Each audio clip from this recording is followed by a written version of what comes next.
Bueno, para todos y todas, konnichiwa. Después de haber escuchado los interesantes temas de los jóvenes, sus actividades, su dinámica, su esperanza, nosotros nos sentimos muy esperanzados de que los Nikkeis vayan transcurriendo a través de los tiempos. Y ahora vamos a retroceder en la historia de la inmigración de muchos tiempos atrás. Bueno, esta es una familia que vino del Japón en el siglo pasado.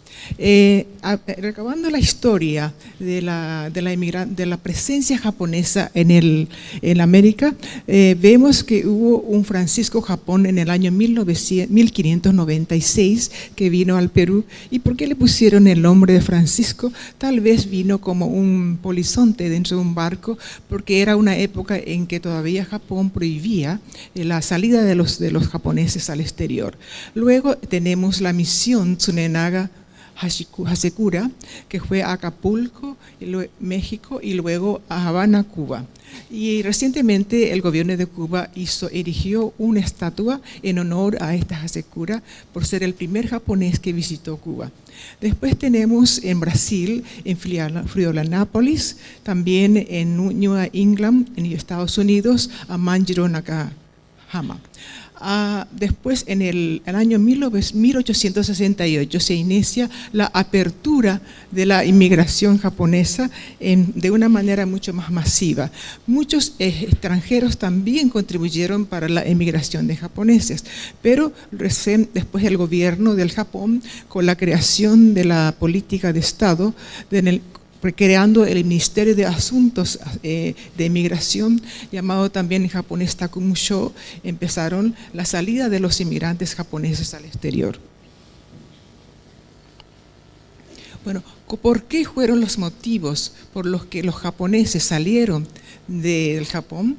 Y entonces muchas veces fueron las políticas públicas del Estado, también las necesidades económicas desde ese entonces, y también muchos sintieron una atracción de aventura hacia el nuevo mundo. Y también la pobreza reinante, no solamente en el Japón en esa época, sino también de toda Europa. ¿Cuáles fueron las virtudes ancestrales, que fueron las motivaciones por lo que ellos, a través de los sufrimientos, de las penurias, de las dificultades que han pasado, quedaron en esos países? Ahora, no quisiera mencionar porque muchas personas, el señor Hara, otros mencionaron ya las virtudes japonesas, y quiero pasar al otro. Además de todo eso, había otra cosa más. Se llama el Yamato Damashi, ¿no? A menudo se escuchaba en las colectividades japonesas, sobre todo del Paraguay, cuando tuvieron dificultades, decía: vamos con el Yamato Damashi, vamos con el Yamato Damashi, tenemos que vencer todas las penurias, las dificultades, etcétera, solamente con el espíritu fuerte e indomable del japonés, el Yamato. Y el Yamato se suele decir que es el origen del Japón, y donde surgió el primer emperador en esa llanura. Luego también las mujeres no se quedaron detrás. Entonces se le llamaban a ellas Yamato Nadeshiko. Se la atribuye a las valientes mujeres, a las creativas, a las que acompañaron a sus maridos para sobrellevar las penurias.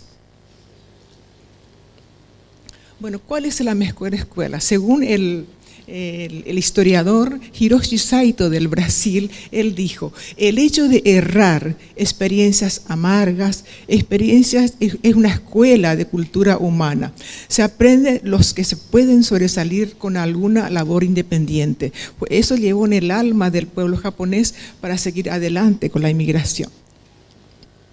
Bueno, ¿y qué es Nikkei? Bueno, en el primer día se escuchó mucho el concepto de Nikkei de una profesora de la Universidad de Ritsumeikan, pero según Susumu Hirata, también brasilero, dice que el Nikkei es una transición de aquello que fue y será entre el occidente y el oriente, y es la unión de dos extremos para unir antípodas, ¿no? Entonces, por otro lado, se puede decir que el Nikkei es un ser que lleva dos mundos dentro: el mundo japonés y el mundo del país en donde nacimos y estamos viviendo. Que quería mencionar acá qué es lo que aportaron y cuál fue la postura de aquellos inmigrantes o los hijos de inmigrantes con respecto a su país de nacimiento. Por ejemplo, después de la famosa guerra esta de Pearl Harbor, de la Segunda Guerra Mundial, Saburo Kido, que fue un Nikkei americano, dijo al presidente Roosevelt: ahora que Japón ha emprendido este ataque a nuestra tierra por Estados Unidos, estamos listos y preparados para agotar todo esfuerzo para repeler con nuestras connacionales, es decir, a los americanos.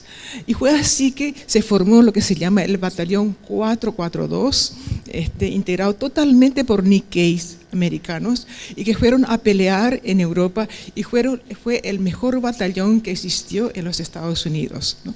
Y también ellos recibieron posteriormente una condecoración especial. Otro ejemplo digno de destaque fue que en el año 1982, unos 700 Nikkei argentinos fueron al frente para defender las Islas Malvinas, diciendo: con la cara japonesa, pero con el corazón argentino. No sé si están algunos de ellos que estuvieron en esa guerra. ¿Aquí? No. Creo que sí, Alberto Matsumoto estuvo por allí, y él, después de 30 años, volvió a Malvinas para rememorar aquellos acontecimientos. ¿Cuáles eran los sueños de los inmigrantes? Muchos inmigrantes, papás, cuando nacía un varón, decía: mi hijo va a ser el presidente de la República, ¿no? Entonces, ¿cuáles son los perfiles realmente para liderazgo, para ocupar un cargo de relevancia en uno de los países? Siempre es interesante mantener el espíritu, la educación, la ética japonesa que nos legaron nuestros antepasados. Y además tiene que interiorizarse de la situación de la política de cada uno de los países y amalgamar con ellos. Entonces, un ejemplo clásico es el presidente Alberto Fujimori, con quien nosotros creo que estuvimos todos muy contentos de su elección por ser el primer Nikkei que salió de este continente. Además, también quisiera mencionar otro ejemplo, que es el senador Daniel Inouye, que salió de Hawái, y él ganó por 7 veces consecutivos el Congreso de los Estados Unidos. Sin duda hubo también muchísimos líderes y políticos importantes de la América Latina que hicieron historia en nuestras tierras. Hubo japoneses visionarios. Por ejemplo, quisiera mencionar en Venezuela, aquí está su nieta. En el año 1928 llegó a Venezuela Seijiro Yasawa, que era un experto en yacimientos petrolíferos. Y entonces le dijo al gobierno de Venezuela, una vez encontrado un lugar que se llama El Tigre, pero el gobierno le dijo que no tenía rubros para tal exploración.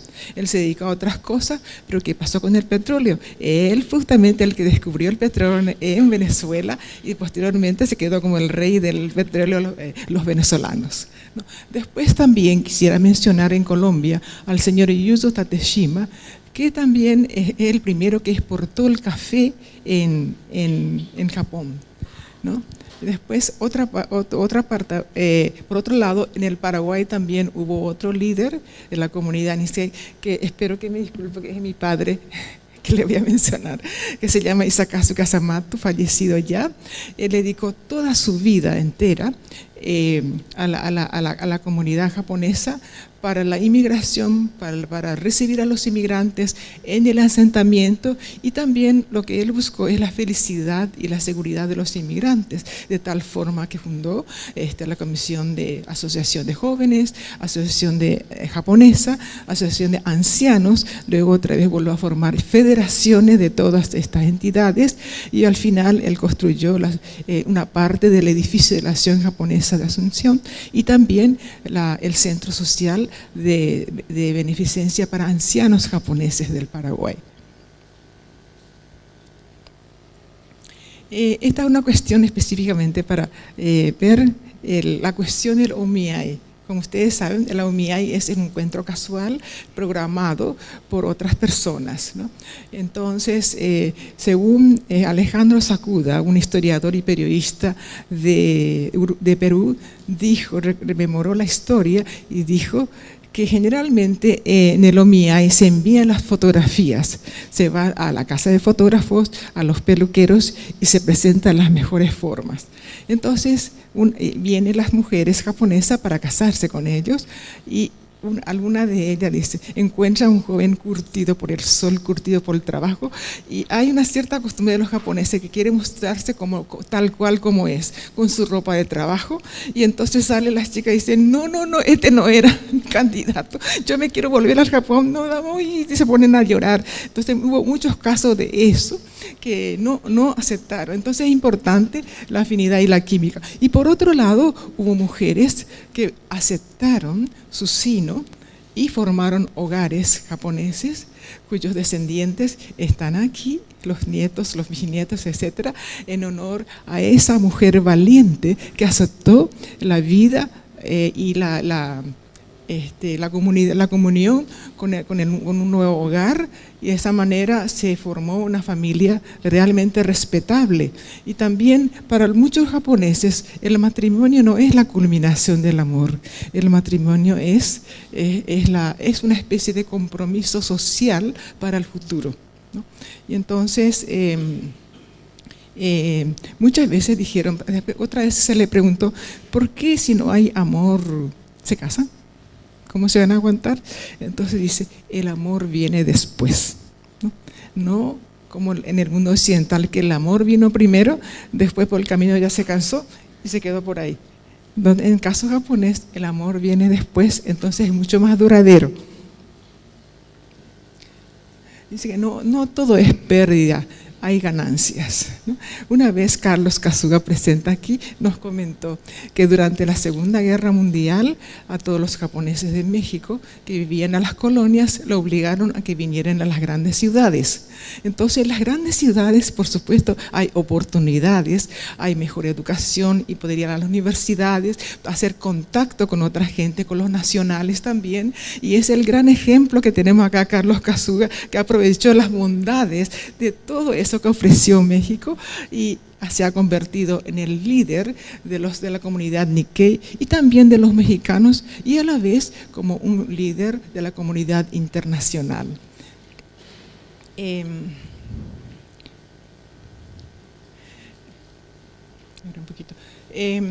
También la salida, como estamos en el ambiente de Okinawa, estaba la salida de los inmigrantes de Okinawa, que se produjo más o menos a partir de 1906 en Argentina, y luego en el Perú primero y luego en la Argentina.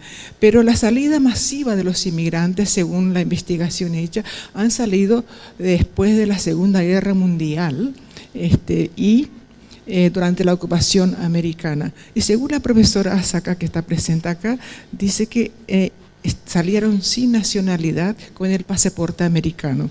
Entonces formaron grandes colonias, sobre todo en el Brasil, en Bolivia, en Argentina y en Estados Unidos.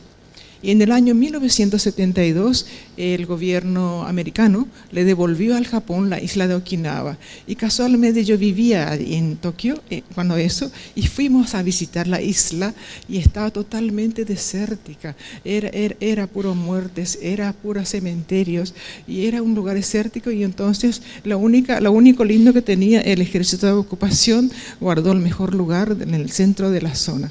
Y luego en el año 2004 volví a estar en Okinawa y todo cambió, pero qué hermosa ciudad, lleno de verdes, de edificios, de hoteles de lujos, de centros de convenciones, la gobernación bien organizada, y realmente me sentí muy feliz. Por otro lado, estuve también en la colonia Okinawa 1 de Bolivia, y realmente la pujanza de los okinawenses ahí me asombró mucho, y realmente es admirable. Y yo pienso que los okinawenses que vinieron en esta parte del continente han tenido mucho éxito, y veo aquí inclusive el presidente de la compañía es un descendiente de okinawenses, así que muchas felicidades y mi admiración por todos ustedes los okinawenses.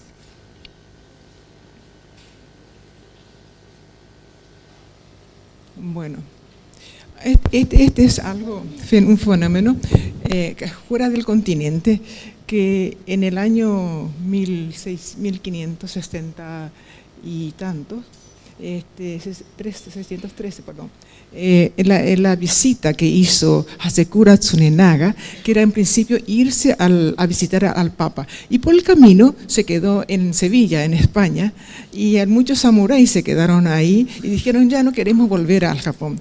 Y entonces se unieron las mujeres españolas y tuvieron hijos.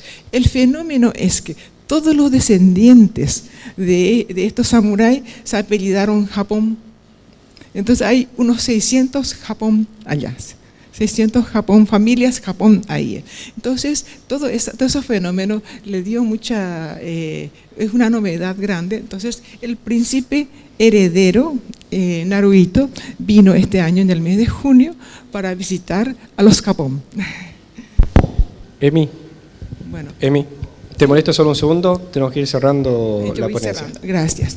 Bueno, ahora son las conclusiones y bueno, la contribución de los inmigrantes japoneses y los Nikkei en muchos países fueron la agricultura, mejoró la calidad de la fruticultura, la floricultura y también el consumo de los vegetales, y ahora estamos en el boom de la comida japonesa, ¿no? Y también todo el espíritu y la ética japonesa se difundió acá, y esperamos que siga difundiendo eso. Y también la disciplina del trabajo, etcétera. Y por otro lado, se puede cerciorar que el menor índice de criminalidad y corrupción está en la comunidad japonesa de nuestro continente.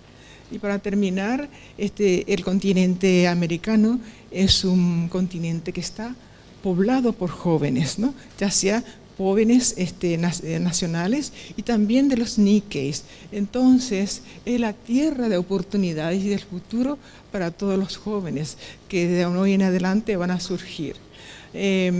Además, yo quisiera agregar el lema de la APN que dice: seamos siempre los mejores ciudadanos en nuestros países y seamos también los líderes de la comunidad panamericana y preparemos para ejercer esa importante misión y juntos podremos realizar.